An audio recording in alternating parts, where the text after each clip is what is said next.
الحمدللہ رب العالمین والصلاة والسلام علی اکرم الانبیاء و اشرف المرسلین وعلی آلہ وصحبہ اجمعین اما بعد فاعوذ باللہ من الشیطان الرجیم بسم اللہ الرحمن الرحیم۔ معزز ناظرین محترم، جملہ مومنین پر بحیثیت ایمان یہ لازم ہے کہ نبی مکرم صلی اللہ تعالیٰ علیہ وسلم کی اہل بیت سے محبت کریں، ان کا ادب کریں، ان کا احترام کریں، ان کی تعظیم کریں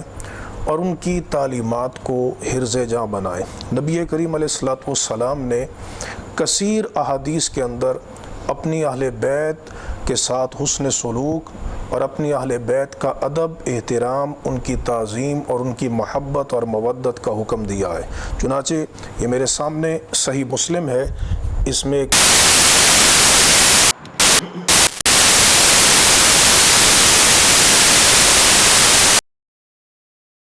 حق کو حضور نے یاد دلوایا ہے۔ چنانچہ امام مسلم فضائل الصحابہ کتاب کے اندر حدیث نقل کرتے ہیں اور حدیث نمبر 6225 ہے۔ اس حدیث میں یہ ہے، نبی کریم علیہ السلام نے خطبہ دیا۔ خطبہ میں ظاہر ہے کہ کثیر تعداد میں سامعین سامنے موجود تھے اور اس میں حضور نے فرمایا، اما بعد، حمد و صلات کے بعد، الا ایھا الناس، سنو اے لوگو، فانما انا بشر یوشک ان یأتی رسول ربی، فرمایا کہ میں ایک بشر ہوں، یعنی میں خدا نہیں ہوں، میرے اوپر بھی یہ وقت آئے گا کہ میں نے اللہ کی بارگاہ میں حاضر ہونا ہے اور قریب ہے کہ میرے پاس میرے رب کا فرشتہ بھیجا ہوا آئے تو میں اس کی بات کو پورا کروں، یعنی میں اللہ کی بارگاہ میں حاضر ہو جاؤں۔ وَأَنَا تَارِكٌ فِيكُمْ ثَقَلَيْنِ، اور میں تمہارے اندر دو بھاری چیزیں چھوڑ کے جا رہا ہوں۔ اولہما، ان میں سے ایک جو بھاری چیز ہے، کتاب اللہ، اللہ کی کتاب ہے، فیہ الہدا والنور، اس میں ہدایت اور نور ہے، فخذوا بکتاب اللہ، سو تم اللہ کی کتاب کو پکڑو، واستمسکوا بہ، اور اس کا استمساک کرو، مضبوطی کے ساتھ تم اللہ کی کتاب کو تھامے رہو، فحث علی کتاب اللہ ورغب فیہ، تو نبی کریم علیہ السلام نے اللہ کی کتاب کے متعلق ترغیب دلائی کہ اللہ رب العزت کی کتاب سے تمسک کرو۔ پھر حضور نے فرمایا، وَأَهْلُ بَيْتِي، اور تم میری اہل بیت سے تمسک کرنا، میری اہل بیت سے محبت کرنا، میری اہل بیت سے مودت کرنا، میری اہل بیت کا احترام کرنا، میری اہل بیت کی تعظیم کرنا۔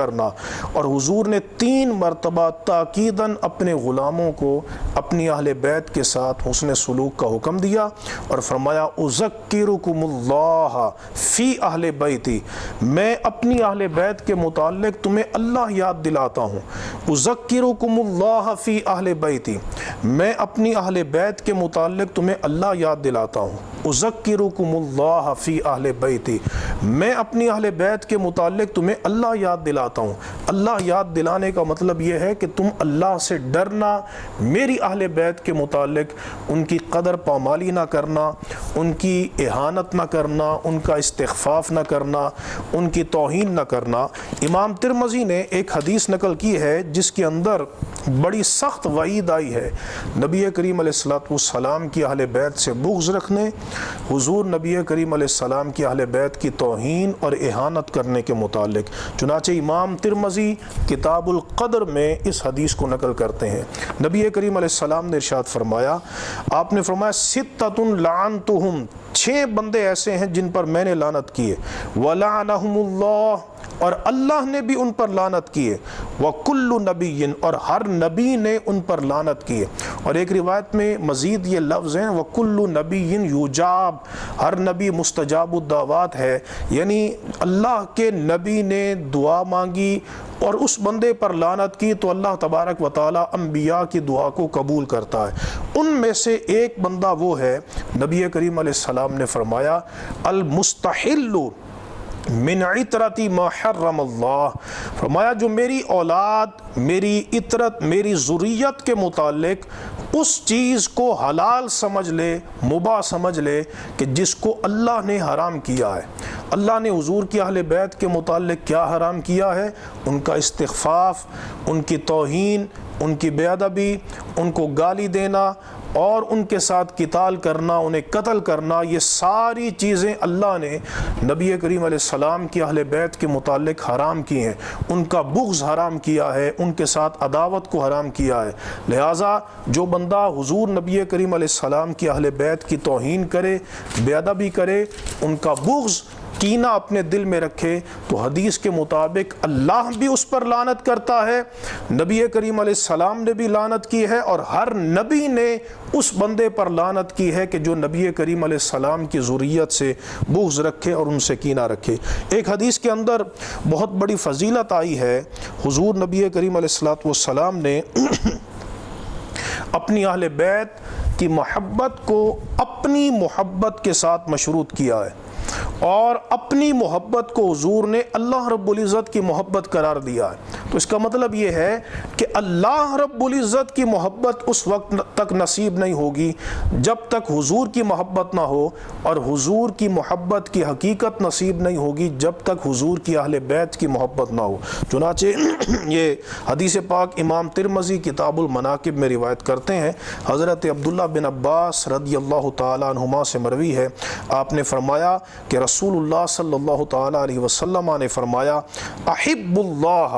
لما یغزوکم من نعمہ، فرمایا تم اللہ سے محبت کرو، کیوں کہ وہ تمہیں اپنی نعمتیں عطا کرتا ہے، وہ تمہیں اپنی نعمتوں سے بہرہ یاب کرتا ہے، لہٰذا تم اپنے خالق، اپنے منعم، اپنے محسن اور اپنے مالک سے محبت کرو۔ وَأَحِبُّونِي بِحُبِّ اللَّهِ، اور میرے ساتھ محبت کرو اللہ کی محبت کی وجہ سے، چونکہ اللہ کی محبت کی شرط ہے کہ مجھ سے محبت کی جائے، لہٰذا میرے ساتھ اللہ کی محبت کی وجہ سے محبت کرو۔ وَأَحِبُّوا أَهْلَ بَيْتِي لِحُبِّي، اور میری اہل بیت سے محبت کرو کیونکہ میں مصطفیٰ اپنی اہل بیت سے محبت کرتا ہوں۔ تو پتہ چلا کہ نبی کریم علیہ السلام کی